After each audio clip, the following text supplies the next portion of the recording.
Stand by. Satellite coming down in 3, 2, 1. How's she going, bud? So enough of you requested a Ace Medical tutorial, and I decided I'd do the full shebang. So, this is episode 0. If you don't care about the server settings, or what difficult settings we're using for this, or what I think are kind of good for a chill environment, then jump to episode 1, where we'll be doing basic rifleman, everybody should know medical. But here we go, let's take a look at settings. So here we are, Ace Medical settings. These are the settings that will be used with the assumption of this video. They are not the default settings. They are settings that I consider to be a little bit more chill and focus more on fun than spending time unconscious. Adjust as necessary. So, vehicle crash damage is enabled. You gotta have consequences for actions. Limping, I think you should limp on open wounds. I don't think you should limp on bandage wounds. Fractures, splints, fully healed fractures. You can be a little more punishing if you want, but I like to keep it easy. Fracture chance, 50-50, so if you have this too high, you end up with a lot of people with fractured limbs all the time, which just isn't fun. Unconsciousness wake-up chance, I like to keep this pretty high. Every 15 seconds a check will go, and this is the probability that if they're stable enough, this person will wake up. So they have to be stable. They've already been mediced. All the gameplay mechanics have happened. This is the chance that person's going to wake up every 15 seconds. I think that should be high. The gameplay's happened. The medics have done their thing. The person's been downed for a valid reason, and now they're just laying there, and you're doing the playing a waiting game until they wake up. This is the epinephrine wake-up chance boost. Now, you can make this higher, but this is the probability that they're going to wake up, this unconsciousness boost, but this is a bonus chance for that person to wake up. In our case, we have that pretty low on our server, and that's largely because we play with Cat Medical, which has some other ways to wake people up. If you're not going to use Cat Medical, then I would recommend you pop this up a little bit to basically use epinephrine as wake-up juice for medics. Fatal damage source, I have only hits to vital organs, not the sum of trauma, so you can't just immediately fatal just because you have a bunch of injuries. Is it realistic? No. Is it more fun? Yes, because you're less likely to die outright. I've left the damage thresholds the same. Our players are equally as squishy or as tanky as our AI. Unconsciousness chance from pain I leave pretty low. I don't want people to get knocked out by pain. We just keep the visual effects on, and that seems to be annoying enough that people do that. And then 100% chance of fatal injury causing death. That's only fair, and it especially is useful because it applies to the AI, and there's nothing more annoying than super tanky AI. Medica AI is enabled. Enable blood drops. This is all just whether or not you want to see stuff on the ground. That's going to be up to your individual settings and preferences, and the strength of your members' computers. Pain effects, again, this is what we keep on to keep that pain a relevant thing. You can pick more annoying ones if you want. Apparently the pulsing blur or the chromatic is more interesting than white flashing, so I might play around with that.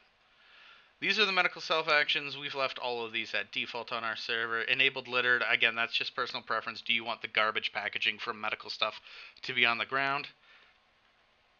Now here are some changes we've made from default. So player fatal injuries are in cardiac arrest only for us. So that means no player ever in one of our missions will one-shot straight die. You can't be shot and killed, sent to respawn screen immediately, barring a couple of circumstances, like scripted deaths from nukes or such. You will always, if you are given a fatal injury, you'll end up in cardiac arrest, and then if you're executed or you're shot again, you'll die and you'll go to respawn screen. But this stops that instant I was sent to respawn screen, though no medic had a chance to do anything, because that takes that player out of the fight for a longer or shorter time, depending on how you set up your respawns. But it also removes all the gameplay and a lot of the interest. So we don't allow fatal injuries unless our players are in cardiac arrest.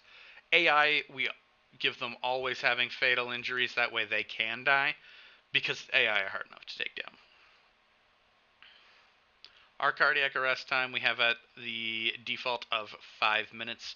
This is just how much time you can lay on the ground without a pulse before you're sent to respawn. We've made no changes to our bleeding pain or transfusion flow rate coefficients here. Now we do have advanced diagnoses turned on, so instead of the generic actions, this is the default, you end up with things like check pulse, check blood pressure, and make medical gameplay more interesting for your medics. Advanced medications are also enabled. Again, just makes things a little more interesting for your medics.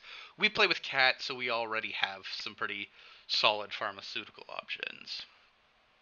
Advanced bandages enabled and can reopen.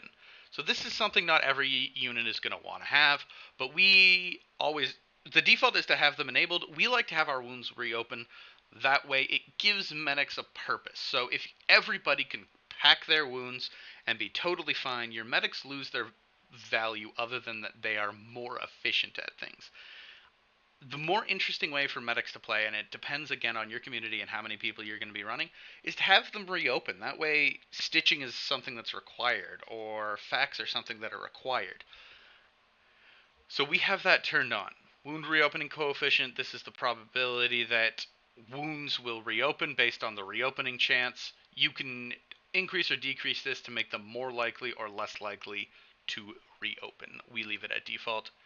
We clear trauma after stitch instead of after bandage. That way, again, it brings that value to medics. Locations boost training, up to you. Basically, that just bumps everybody up a tier. So if you're at a medical facility, your untrained become medics, your medics become doctors. We don't have that turned on, but that's up to you. This is just how much you want to steal from people, so whether or not you're going to use the medics equipment first or the patient's medical equipment, or you can't share medical equipment between the two of them. We like to use the medics or the patient's equipment first as medics in our unit.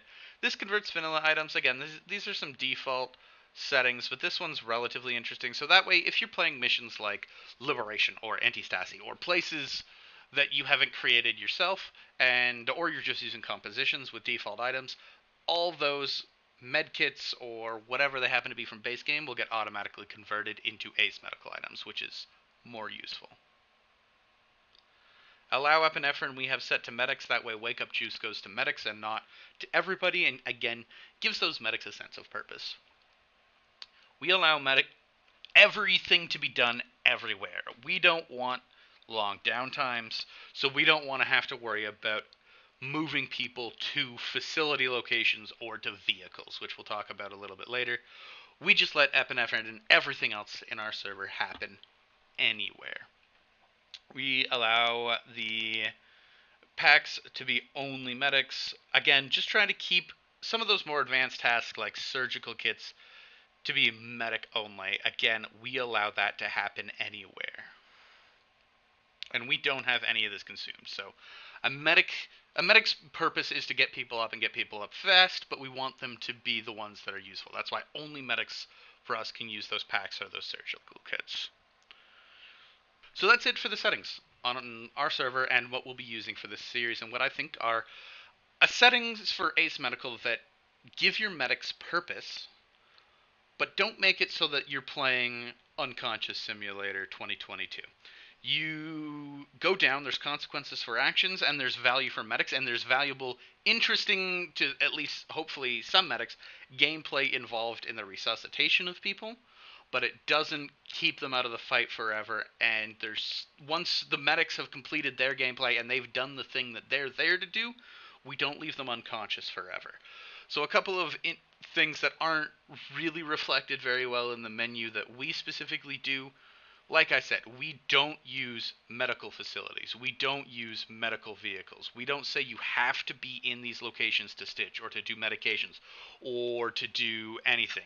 We let everything happen in the field. Our goal is to try and make the gameplay happen in the field and not have too much of a dampener on our gameplay.